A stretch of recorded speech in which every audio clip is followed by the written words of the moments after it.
The wind is trying to push me to the right, but the tide is so strong that the boat is crabbing to windwards under the power of this tide. Suddenly, a very boring boat that beats in a very dull way is transformed because the tide's underneath it, and even the super slug begins to feel like a bit of a racehorse. And look, 32 feet of water, which is why it's running so strong.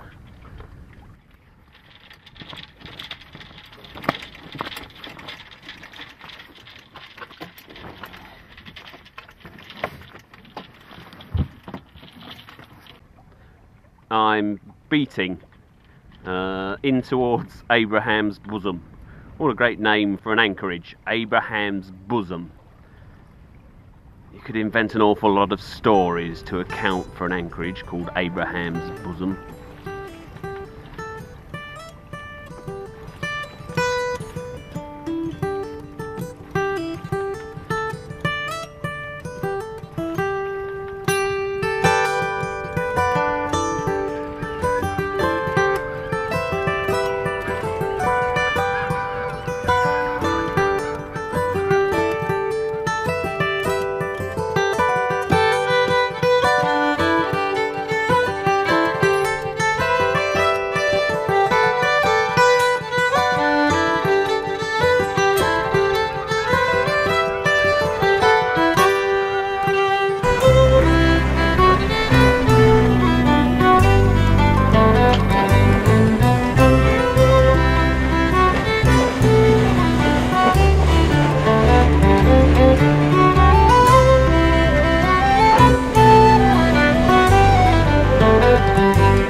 I could have gone the other way around the island, but all there is the shingle beach. I kind of prefer coming inland because the birds are better and the light's nicer, and it's wonderful.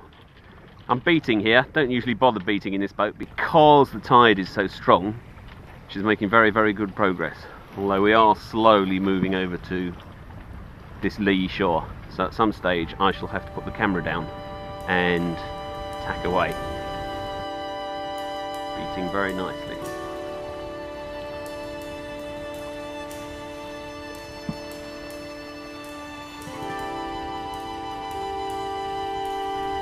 And the name, Abraham's Bosom. It's from the Bible, the parable of Lazarus the beggar who lived at the rich man's gate. When he died, he was, as Jesus said, safe in Abraham's bosom. Although I should tell you that at the time, bosom meant lap, safe in Abraham's lap. Just as good an image, if you ask me. In recent years, it's been commonly used as a slightly mawkish platitude when someone had died, especially for some reason when it's a child. The sailors making a run through the fierce and capricious Ore Bar would come along the river, and this is the first stretch of water sheltered from every wind direction. Plenty of depth for even the biggest vessels to sit out a storm, but with shallow areas for smaller craft to shelter as well. For me, the Bible contains some great wisdom, but no book that long can be completely perfect, And it's the people who believe that every word is true who make me truly uncomfortable. But whoever or whatever process is responsible for creating this planet, just like the Bible, it's turned out to be a bit of a curate's egg. And you might just as well try to spend as much time in the good places as you can possibly get away with.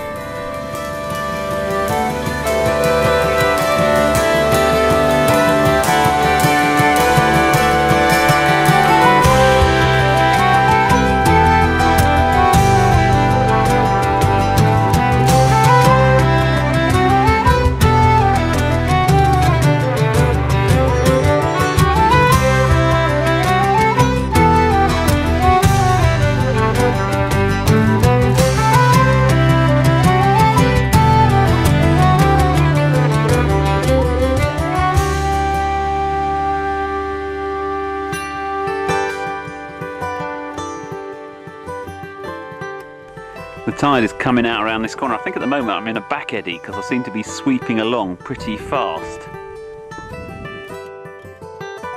And I'm going to come around this corner, just where this post is, and stop dead, is my guess.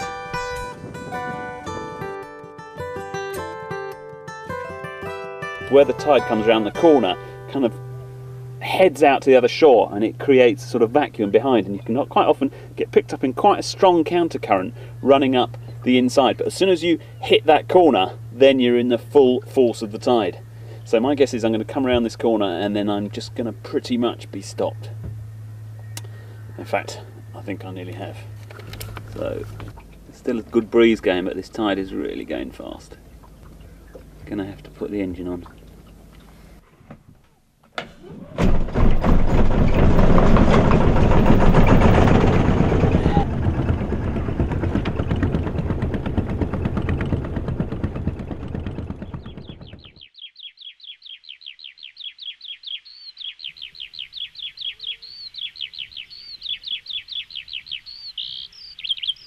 Coming along here, down the Ore, they have been one of the most wonderful sounds. You just pass one, you'll pass into a territory and you'll suddenly notice that the skylark is peaking. And then it'll go quiet for a bit, you won't hear one. Like, now you can't hear a skylark now. And then you'll come back into a skylark, you'll suddenly realise that the main acoustic is the skylark. Beautiful sound.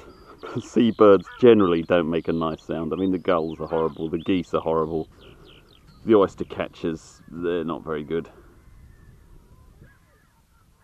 But some of the more exotic birds do make a nice noise though. The curlew makes a lovely noise. But really only because the curlew is up against some lousy competition in terms of gulls. If it was a woodland bird, you'd think, oh, it's curious, and that was it. Great piece of coast though, been lovely. The Ore, as it runs down the other side of the island, has a completely different feel. The bottomless mud is replaced with shingle banks. It even sounds different because you get an entirely different population of birds. Havergate Island, in the middle of the Ore, is run by the RSPB. Old men take turns at living in the huts and spend their days studying the gull colonies, counting every nest, chick, egg and corpse. They also monitor who's shacking up with whom, because gulls live for 25 years. Most of them mate for life, having marriages spanning 2 decades. Their daughters-in-law become neighbours. Disputes are breaking out everywhere. I'm told it's better stuff than anything the telly has to offer, and I can believe it. But even with a dream job like that, at some stage a man has to pick up a wheelbarrow and a shovel. But it would be quite pleasant of an evening, I reckon, to be a warden on Havergate Island, tucked up warmly in one of the huts, bottle of whiskey and a few fellow twitchers for company.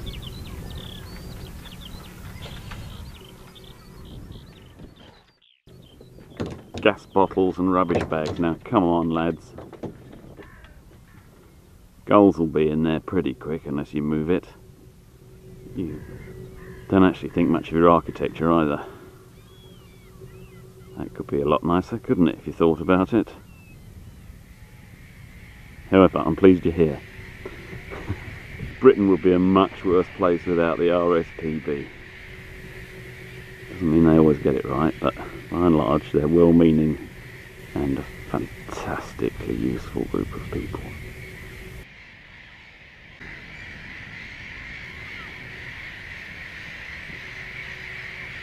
Trouble with gulls is that they don't sound very nice. They have to carry a long way, so they're loud noises.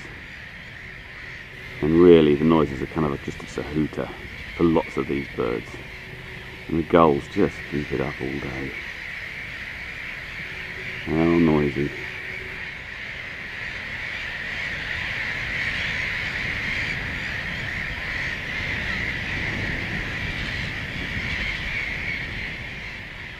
On the island there are places where the RSPB has taken down the sea walls to let the tide in. More mud equals more birds.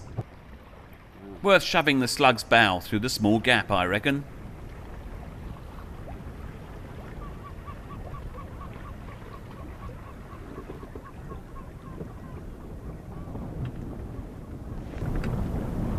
There we go, quite a narrow gap.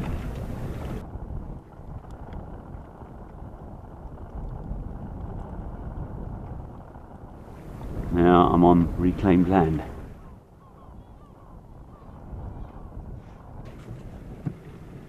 I do like the gulls at this time of year. They like to hang around in pairs. Gulls just think it's kind of cool hanging around in pairs. Some of them stand closer than others, but as the evenings close on they get closer and closer together. They're very loving creatures, gulls.